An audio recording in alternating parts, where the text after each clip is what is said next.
my name is Ada, the Storytime Drag Queen from Drag Queen Story Hour UK. Hello everybody, hello. Oh, I'm so excited. Today we're going to be reading an extra fabulous story, but not by me, but by a very special guest of ours today. Oh, I'm so excited. If you're excited, you know what to do. You have to do a keyboard smash. Smash the keyboard and let me know some random letters. Tell me how excited you are. Oh, I'm so excited. And I think it's time I introduce to you our special guest for today. Introducing BBC Three's Rupaul's Drag Race Season 2 contestant. It's none other than Kofi.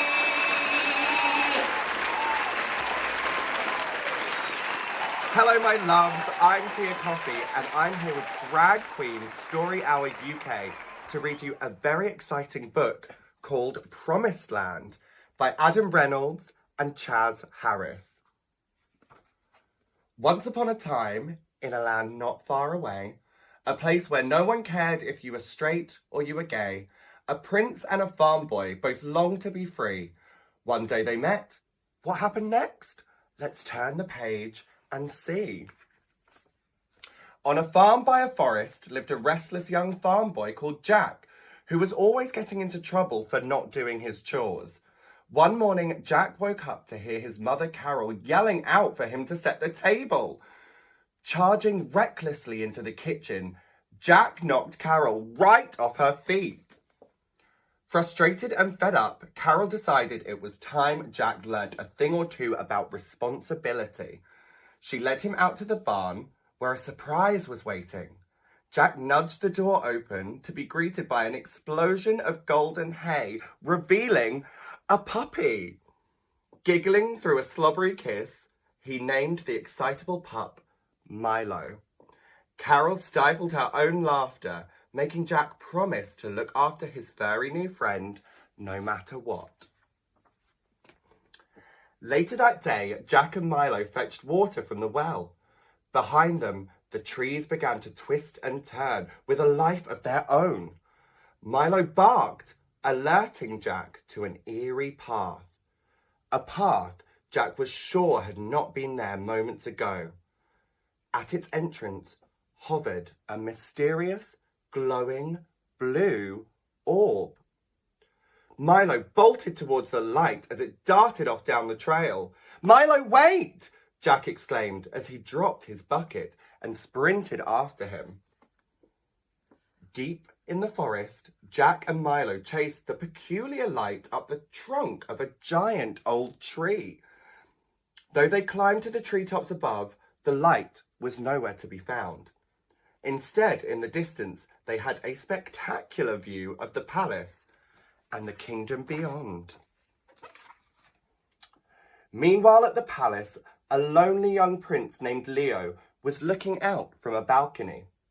All his life, the prince had admired his mother, Queen Elena, especially her grace with a sword. For this reason, Leo was often caught trying to challenge the queen's guards to a duel. The prince longed for adventure and a friend of his own age, but was forbidden to go beyond the palace walls. That evening, like all others before it, Queen Elena came to read her son a story about a brave warrior who died defending a forest. However, on this particular night, their tale was cut short by the arrival of a visitor.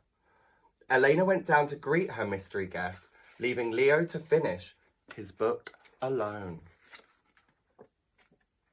Leo crept downstairs and peered inside the throne room to discover Gideon, a charismatic man kissing his mother's hand. Gideon's eyes narrowed as he spotted the prying young prince and, behind Queen Elena's back, swiftly closed the door and shut Leo out. With a villainous grin, Gideon turned to face the queen. An ominous crimson light radiated from a medallion around his neck, hypnotizing Elena. The emerald in her crown absorbed the medallion's magic, turning it from a deep green to a scarlet red. The queen was now under Gideon's control. Back in the forest, as Jack and Milo climbed down the tree, a branch suddenly twisted beneath their feet, throwing them to the ground with a thud. "Allow me to introduce myself," a soulful voice beckoned from beyond the bark.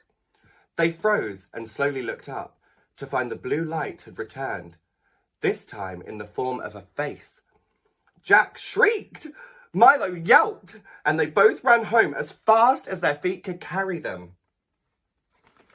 Jack told his mother of the strange encounter, which she revealed had been the tree spirit named Eve. Her magic controls the flowers, crops, and trees, Carol explained.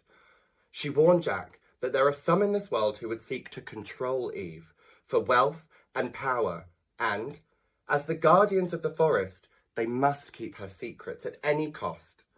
Carol made Jack promise never to tell anyone about Eve, for no good could come of it.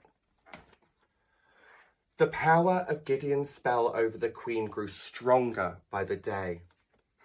Elena had stopped reading to Leo. In fact, she had stopped noticing him at all. Upset by his mother's neglect, Leo snuck out of the palace.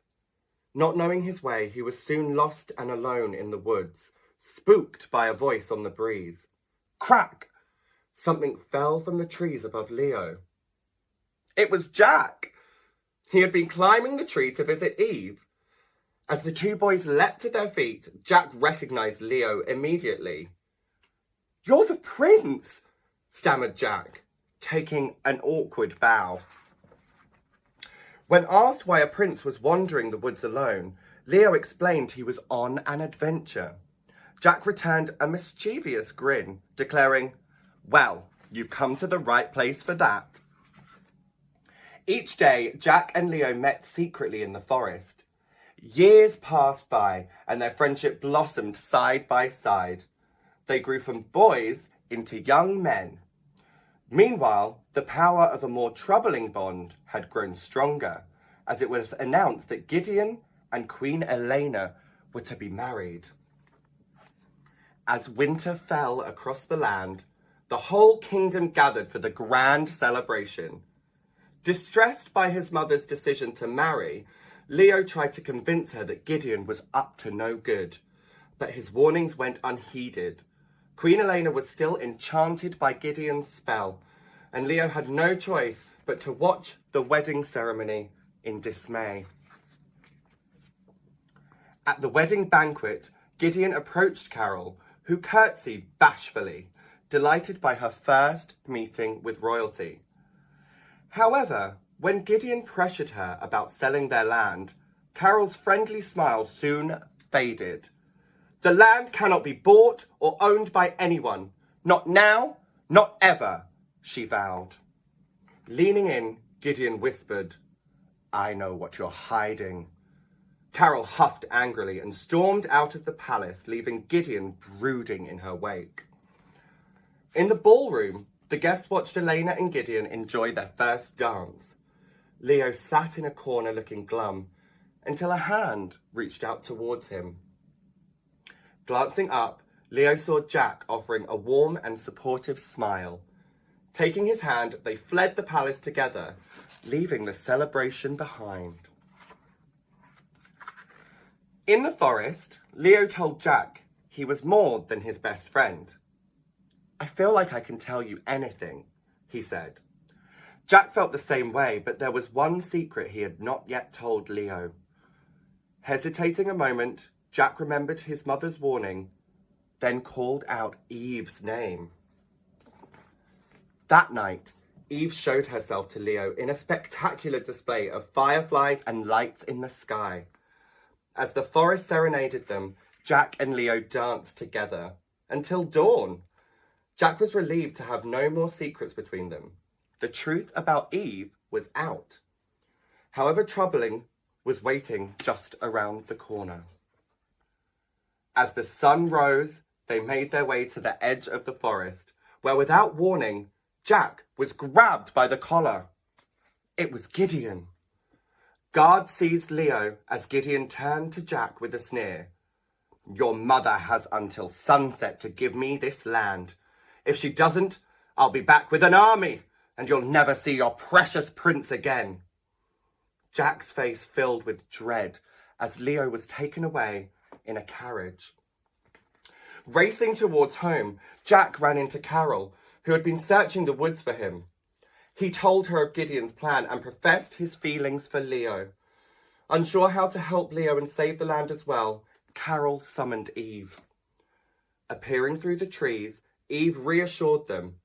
If you care for the land will care for you.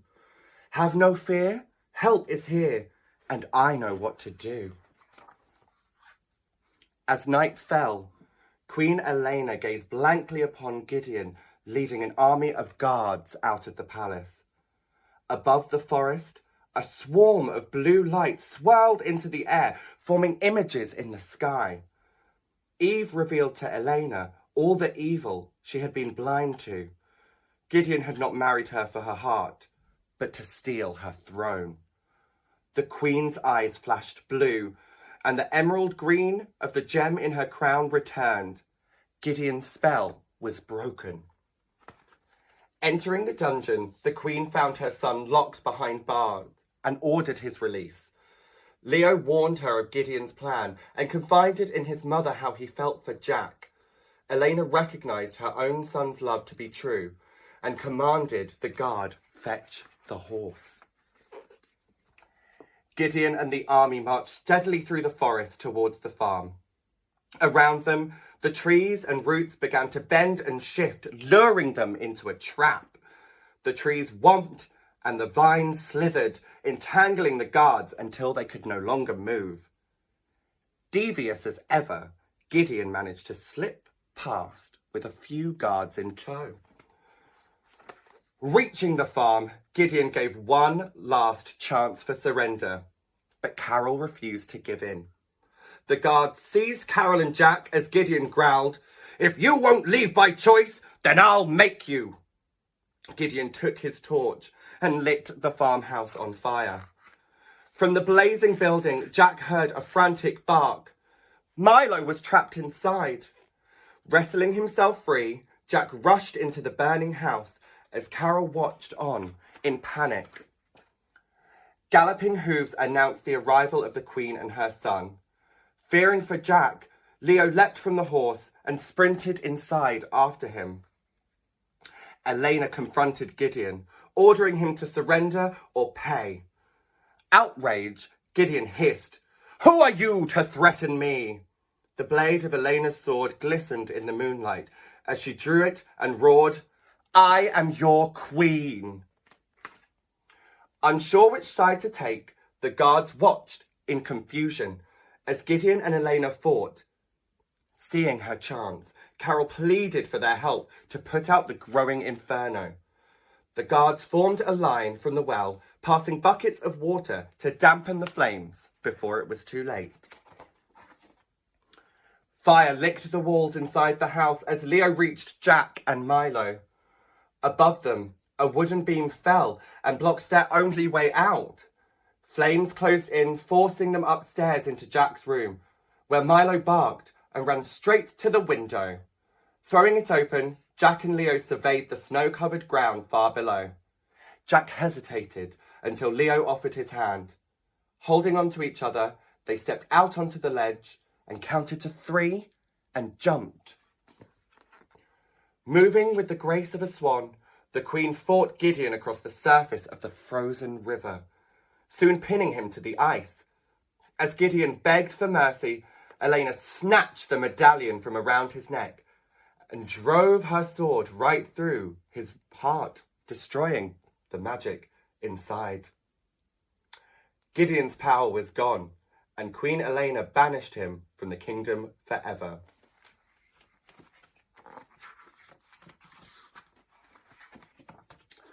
Carol and Elena watched in horror as the farmhouse collapsed in an explosion of fire and smoke.